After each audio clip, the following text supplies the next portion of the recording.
Hello everyone, welcome back to my little studio. I'm Reese.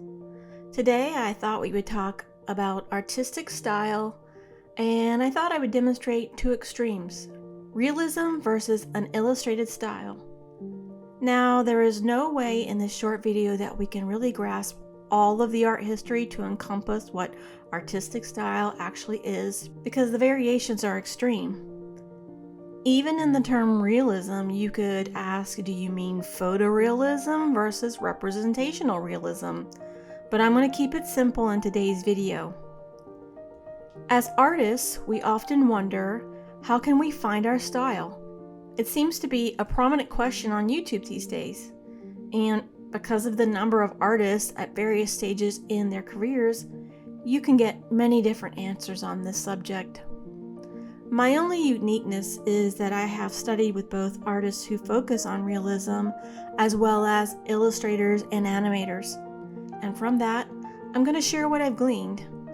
It seems to be that most artists these days are drawn to illustration and animation, probably due to the prominence of companies like Disney and Pixar in all our lives. It's not uncommon for artists to just think that classical drawing methods are not something in their wheelhouse. Maybe they think that they can't do it, or they're just not interested. But I want to tell you that artists like Disney artists and Pixar artists study classical drawing methods.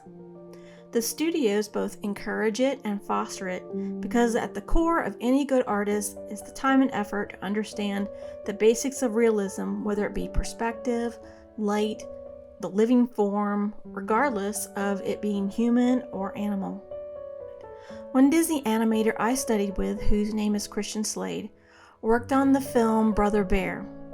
He told me that Disney sent their artists to study with prominent landscape artist Scott Christensen in Wyoming prior to starting the film. Their objective was to give their animators the skills and the ability to understand the Western landscape and to interpret it for the film. To my great fortune, I have also had the opportunity to study with Scott out west. But he is a landscape artist whose focus is interpreting Western landscapes in a realistic style. If your passion is art and you want to make it into these fields, discipline to understand the basic principles are key to unlocking your style as you translate the information into a unique style over time. Even Picasso was classically trained, and over time he evolved to his own style. Now, it doesn't mean that every artist has to be classically trained. I would say most abstract artists are not, and that's okay. But if your goal is to become an illustrator or an animator, the understanding of the construction of reality is key. Animation may require even more of an understanding of the classical principles, because, like a sculpture, the animator has to depict a form of reality in 3D. And trust me, that's not easy. Being able to depict a form believably from multiple angles represents a whole unique challenge. Illustrators and gallery artists only have to worry about the construction of the form from a 2D perspective representing one angle. Now, on to the next popular question. Do you have to go to an art school or an atelier? In general, I would say no, with all the information that we have at our fingertips. That said, it may teach you discipline and give you contacts and opportunities that you may not have if you don't go. That doesn't mean that every art school or atelier are equal, however.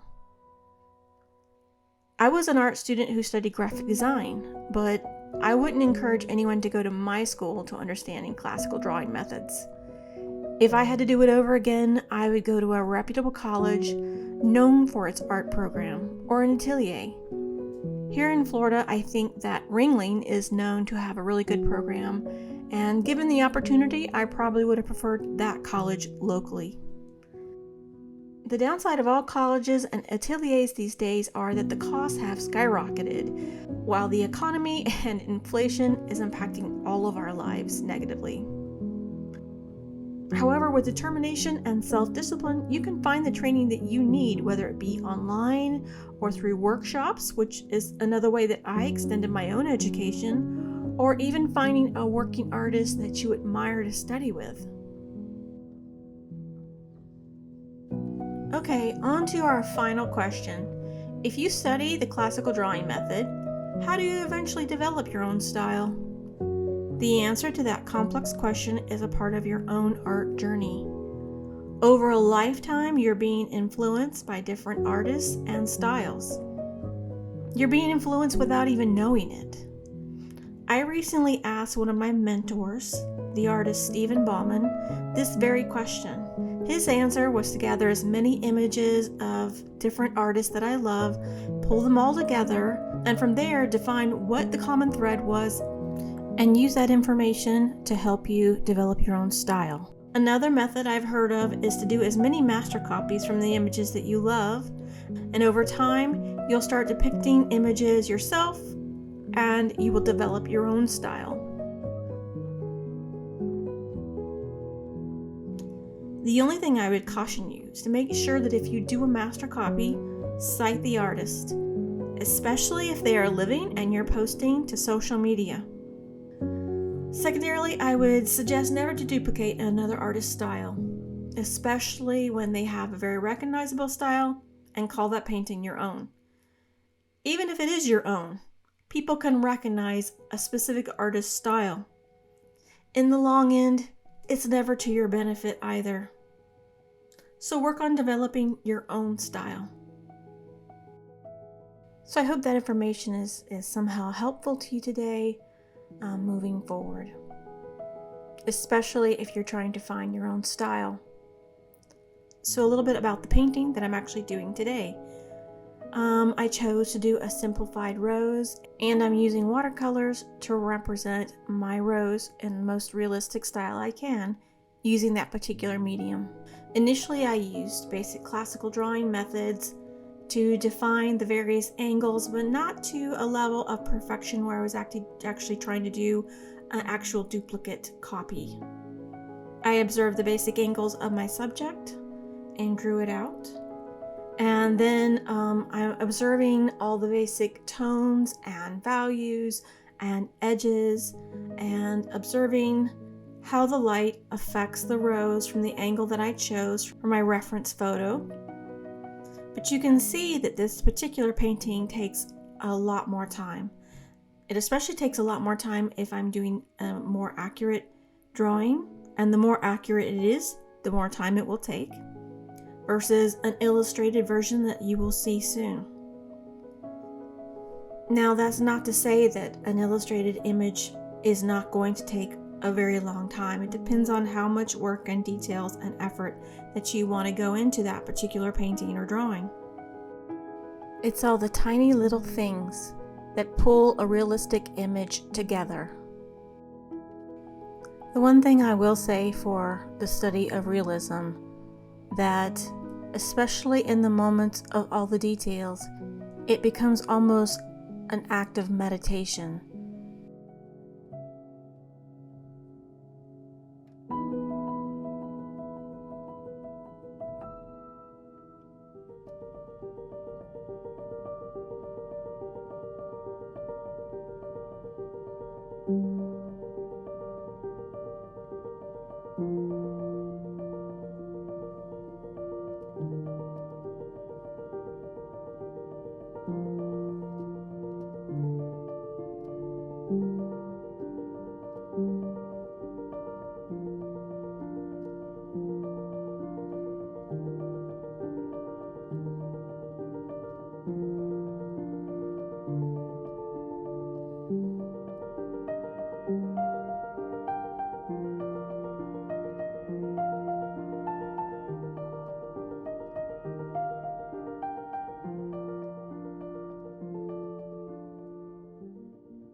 So now I'm starting my illustrated style.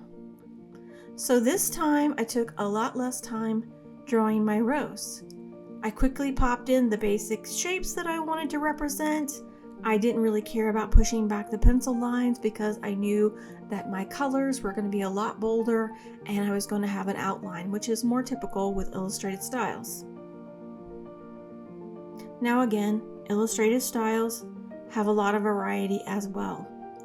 But this is my own simple illustrated style, and I could evolve that from here. So if my agenda was to try to represent a rose, and I wanted to use a real rose as a representation, this might be one of the first steps I do.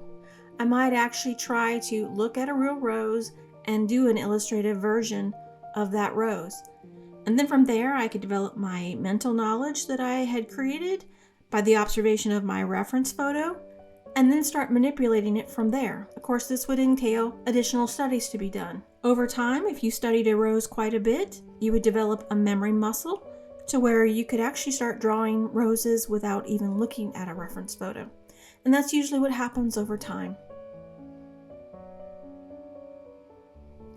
So one thing you will also notice is that on top of the simplified forms, I'm also using a lot stronger color. There's less variation on the values. Again, like I said before, I also use a strong outline to define the shape and make it pop forward.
And in my final steps, I'm adding in the shadow shape.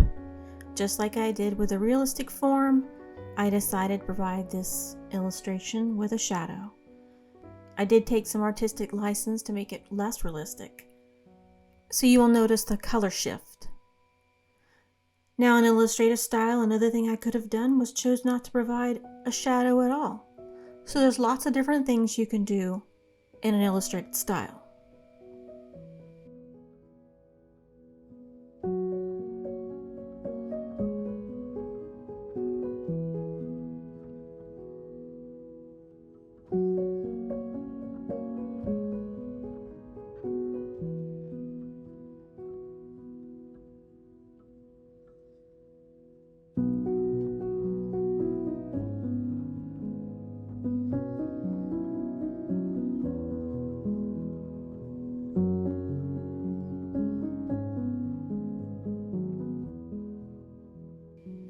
So I hope that you got some benefit out of today's video.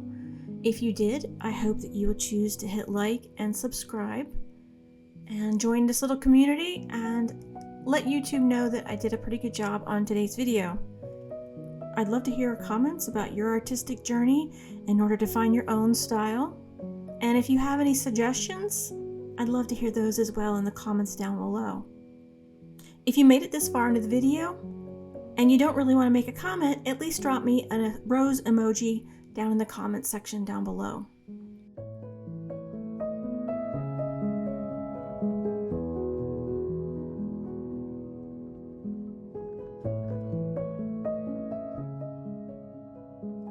Okay guys, I guess that wraps up this week's video. I hope you enjoyed it, and I hope that you all have a beautiful, blessed, and creative week ahead. See you next time. Bye.